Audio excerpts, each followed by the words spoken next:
Today, we're gonna talk all about money. And before we get into it, I want you to reflect. I want you to notice in your mind and in your body, what just came up when I said the words, we're gonna talk about money. What is your body's physical and emotional response? And if you're not used to tuning into how your body feels, this might feel very weird, right? Or like, I don't really know. What are the thoughts that came up when I said we're gonna talk about money? Was it like, yes, I love this? Or like, ooh, okay, I wanna know, how can I find the cheat code or find the get rich quick? Like, ooh, what's that feeling? Or is it like, oh my God, no, I hate talking about money? Or is it maybe a judgment of like, oh God, here we go again. Like people being obsessed with money, like money's the root of all evil. What is that initial gut feeling that came up when I said we're talking about money? Notice it. Notice it in your body. Get quiet for a second here with me. Do you have something? Now, isn't that fascinating? Isn't that fascinating by saying 3 words? What a powerful and strong feeling came up when I said, let's talk about, that's 4 words. Let's talk about money. Like, let's talk money. What a visceral response came up. This goes to show you how deeply encoded in your body and in your heart and in your subconscious mind the topic of money is. And for many of you, the topic of money is not a comfortable one to talk about, right? I don't know why it is so taboo in our society. And that's the goal really of this 10-minute daily, is to break that down a little bit, because we could talk about money mindset for hours, days. It is an evolution. It is ongoing. It is ongoing work, because money is an essential of life, right? But for the purposes of today's daily, this is going to be an introduction to money mindset. And if you're like, who are you to talk about money mindset, or why are you talking about money mindset? Let me tell you, if you want to be an entrepreneur, if you want to build your own thing, and it does not have to be a for-profit business, you want to build anything, money's required, okay? And so I have had to come face to face with this fact as a full-time entrepreneur for the past 4 years. And before I started my business, I had no idea. The words money mindset, I had no idea what that meant. And I was actually very fortunate to grow up around in an environment where money was not a very contentious subject, where it was not like seen as some evil, horrible thing or constant living in scarcity. Like in the environment I grew up, there was always enough for the basic necessities of life. And so for that, like that is the greatest privilege for starters, right? The discussions around money, or the way money was perceived based on the jobs or the ways my parents made money, that's a different story. And that their money mindset, their relationship with money gets passed down to you, right? So your money mindset, you learned it from parents first and foremost, other family members, aunts, uncles, grandparents. You learned it from your community, what neighborhood you lived in, what school you went to, right? What resources you had available to you as a child. These things are so subconscious, right? You're learning them. And they're saying, like, you finish the sentence, money is the root of. How many people will say, money's the root of evil, right? Is that necessarily true? We're gonna talk about how money is a amplifier and a resource. It is an amplifier and a resource. Let's first start with the fact that it's a resource. So, like I was saying before, whether you love to talk about it, you hate to talk about it, you love it or you hate it, money is an essential of life. It is an essential of life. No matter what work you do or where you live in, what kind of life you have, money's gonna be part of it, because it is a social, and if you've never thought about it in this way, this might be a little different, but this will help you so much. It is actually a social agreement.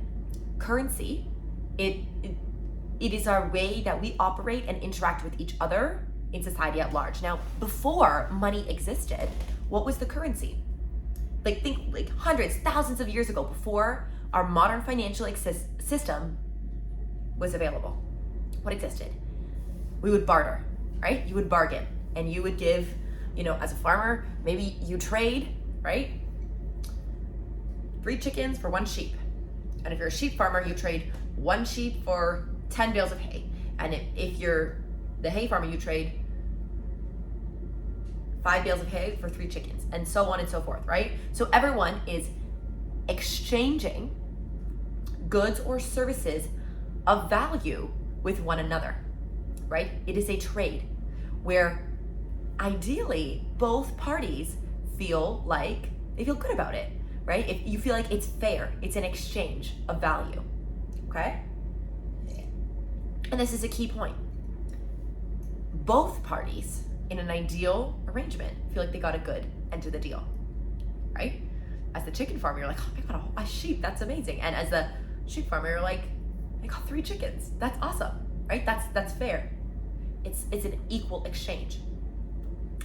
Now, we can imagine in a society where you're bartering with your hairdresser and trading chickens to get a haircut, it's complicated, right? To have constantly be bartering all the time. And so therefore, the system of currency developed, where we said, well, 3 chickens is equivalent to $10, and $5 is equivalent to a haircut. And so you have this, remainder that you're either having or owing. And so it makes the process of getting your haircut and getting food on the table so much simpler, right?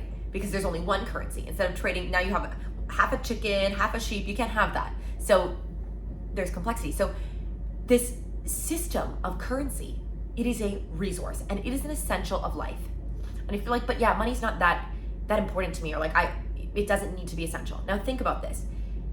Even in a charity or in a church, money's required, right? Because money is the resource you exchange. Like, you can't, as a charity, exchange your goodness and your services for the electricity that keeps the doors open, right? Or that the posters that you hand out, the materials that you hand out to people. The things to run the organization require money. So even if you're not looking to have a profit, right? If you're not, quote unquote, in it for the money, it still requires money. That's a fact of life. And the sooner we can get behind the fact that money is a resource, right? That is required to live in our modern world, the sooner we can detach and we can let it be a resource the same way that you treat, the water, the electricity in your house. It's a tool I have that, allows me to live, A, and B, can actually improve my quality of life. And for example, it's funny when we get into this idea of profit, how it really messes with people's mind. But if you take the example of a charity, if a charity was given a huge donation, right? What good would they be able to do? This is where we get into how money is an amplifier. If a charity was given $50,000, $100,000, $1 million, what kind of an impact would that have on the good work they do? Oh my goodness, instead of changing 100 lives, they'd be able to change 1,000. Instead of changing 1,000 lives, they'd be able to change 1,000,000. Because the money amplifies the work they're doing. And so this is what I want you to remember. Money is not good or bad, okay? It makes you more of who you already are. Money makes you more of who you already are. So if you have this goodness and you're here to serve and to do good work and to change lives, money amplifies the degree in which you're able to do that. Stay with me, because this is not what we're taught as children, right? If internally, you actually want to hoard it, you want to be selfish, you want to keep it all for yourself, this is where money gets the bad rep. Because then money is the root of evil. It is the root of greed and, disagreement and anger and conflict. Yes.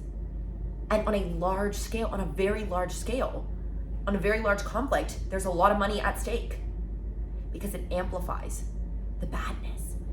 But it also amplifies the goodness. And the cool news is, you get to choose. And so if you have all these judgments around money and how it's a bad thing or a icky subject, or you don't want to talk about it, or it's just not that important, we need to break that down. Because I know you're here because you want to live a grand beautiful life. I know you're here because you want to become the best version of yourself. I know you're here because you want to live your dreams every day. And you know what's required to do that? Money. It just is. It's a resource, it's a tool, and it's an amplifier. And we're just about 10 minutes. And if you're just getting, okay, I want to hear more. I want to know what this girl has to say, because actually, crap, she's got it right.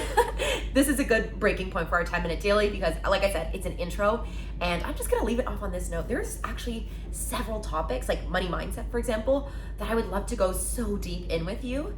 And I don't know, I want to somehow amplify how I'm able to teach, because there's obvious limitations to the YouTube platform, and I feel like there's better ways. So I don't know, I have so many ideas, whether that be like courses, whether that be coaching, whether that be some kind of community, some kind of way that I can make this experience better for you, and you can actually dig deeper and be held more accountable and change your life faster. So if you have any ideas or something you'd like to see, if you're like, I'd love to have a course, a workbook, a coaching, a community, something, I love your ideas. Please drop them below. And thank you for being here. I hope this was helpful for you. And if you want to see more, then comment for part 2 or specific questions that you have about money mindset. I love you.